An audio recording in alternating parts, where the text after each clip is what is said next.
What's going on, Paisanos? V here, come at you guys, well, with another market watch today. I was creating some cards for this market watch, basically just going online, grabbing cards and going, oh, I'll talk about that today. And then TCG Play was just like, hey V, guess what? We're doing stuff.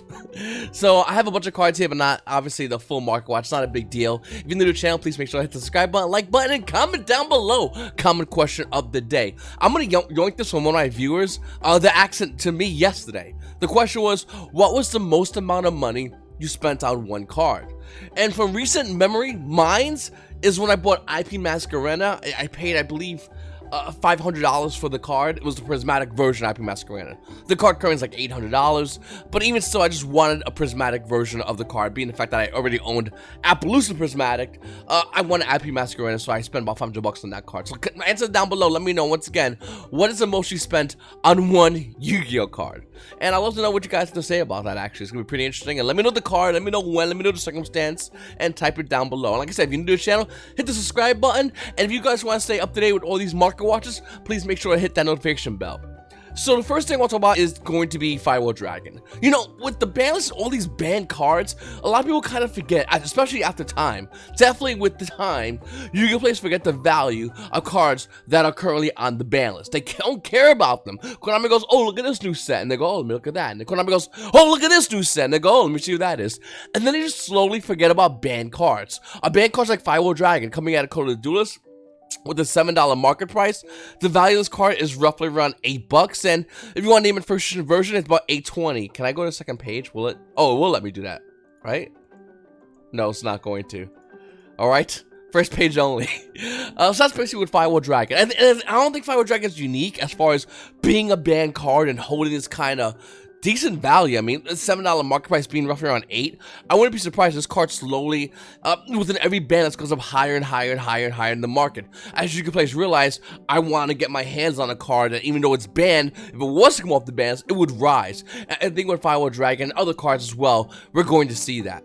So when I last saw about 10,000 dragons, the card was roughly around $2,000.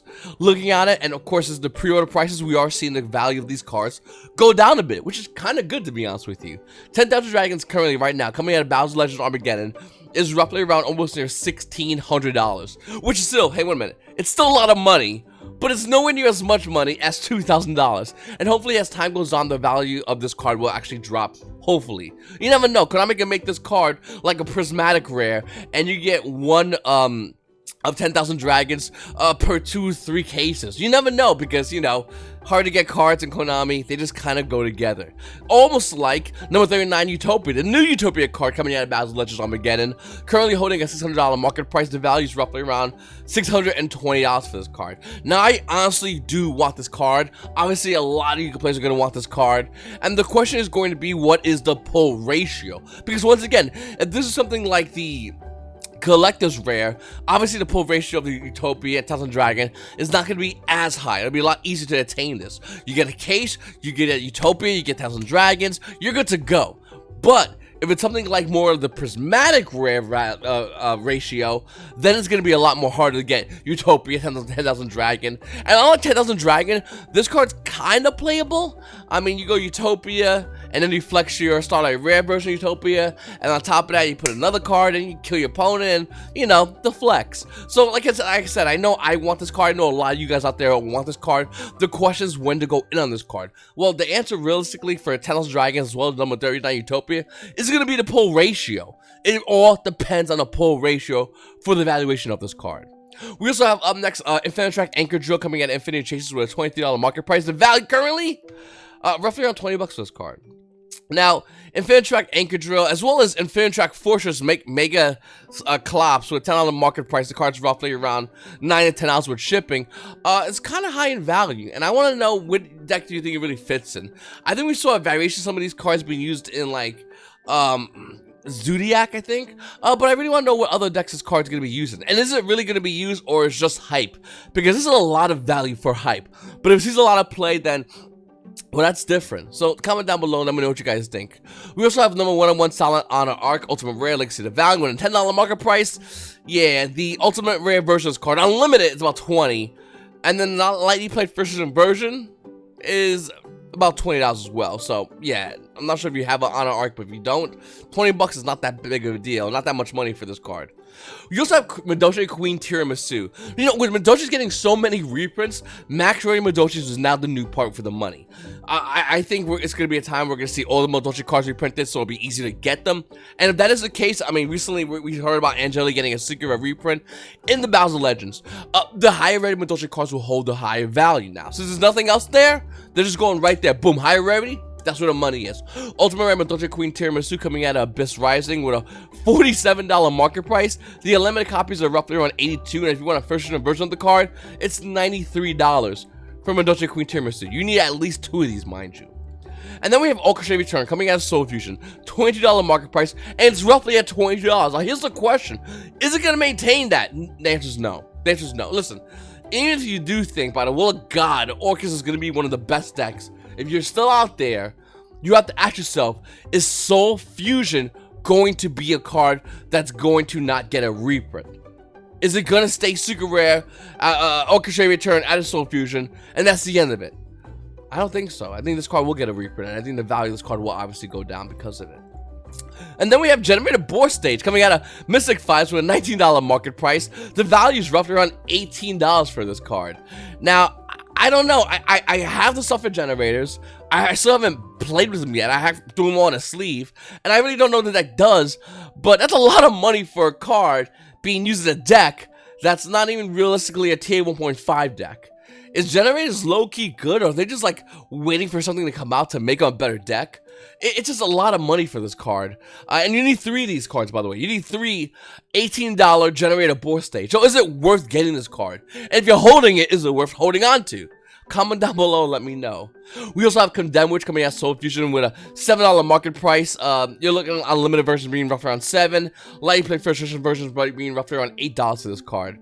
You know, with the Megatons, the most important thing to look out for is not what's being reprinted, although that is also important. It's what's not being reprinted. Condemn Witch was one of the cards not being reprinted, and at the time it was like $1. Looking at it right now, it's $7 for this card. And you want a first version, you're going to be paying $8 for a card. This card went up 800% due to the fact that it didn't get a reprint in the Megatons. Also due to the fact that this card was not being looked at, and by the time everyone realized it, the price spiked. Then we have Zodiac Chakanine. Now this card with an $8 market price is roughly around $10. First edition versions hitting near almost $11 for an ultra rare coming out of Maximum Crisis. This card has no other reprintings out there, and if you're looking to play Zodiac, you need Chakanine, obviously. Multiple copies. So I think obviously this card needs a reprint, but still relatively high in the marketplace. And to be honest with you, the idea of Zodiacs coming into the meta again is something I'm not excited for, but it is cool to see with the new difficulties. I mean, you only play 1 Zodiac Dryden, and you can't play any Broad Ball. I think it'd be really cool with our bans coming up in September that we get maybe 1 Broad Ball. That would add a new dynamic to Zodiac plays and Zodiac decks. I don't know if the deck will still be good. I don't know if the deck would be tier 1, but it'll definitely, it'll be cool to see Konami unloosening the chains on a deck that was once one of the best decks in the game, and the deck's still not doing as good. I mean, think of it right now, Zodiac still has a bunch of cards. Yeah, Barrage is the 1, and Dryden's the 1, and Brobo's banned, but it's still cool seeing Zodiac try to make their way into the meta versus the new decks. I think it's a new dynamic that we really haven't seen in quite a while. I mean, you got Shadows that kind of came off the wagon, but they went right the wagon right to first place as far as being a tier 1 deck. They're like, okay, we're a new star deck. Okay, we're the best. With Zodiacs, Konami's like, listen, we're gonna give you Dryden the 1, and Zodiac players are like, yay, and it's like, okay, Barrage is going to 1 too, and they're like, that's fair. So I don't know what's gonna happen as far as this deck. Is this deck core gonna slowly be unlocked, or is it just gonna be what it is, and can you play a bunch of hand shots featuring Zodiac monsters? But it'd be, you know, I don't know. I'm kind of rooting for either or. I kind of want to see more unlocked, but I would be perfectly fine if this deck stood banned at the same time. Let me know what you guys think about that in the comment section down below. Anyway, Paisanos, I really appreciate you guys watching this video. Short video. It's not my fault. Once again, like I said, TCG player is still doing their hey, we're back. All right, I'm not re-recording a new video. Listen, I really appreciate you guys watching my videos. Seriously, thank you so much for the overwhelming support you guys have been giving this channel. Comment down below and answer your comment question of the day. Like I said, if you guys want to see IP Masquerade right now, because I kind of am curious, look at our IP Masquerade, the Starlight Red version of the card. No, mine's back. It's gone. It's your boy V, and hope for you, Paisanos, You guys also have a great day.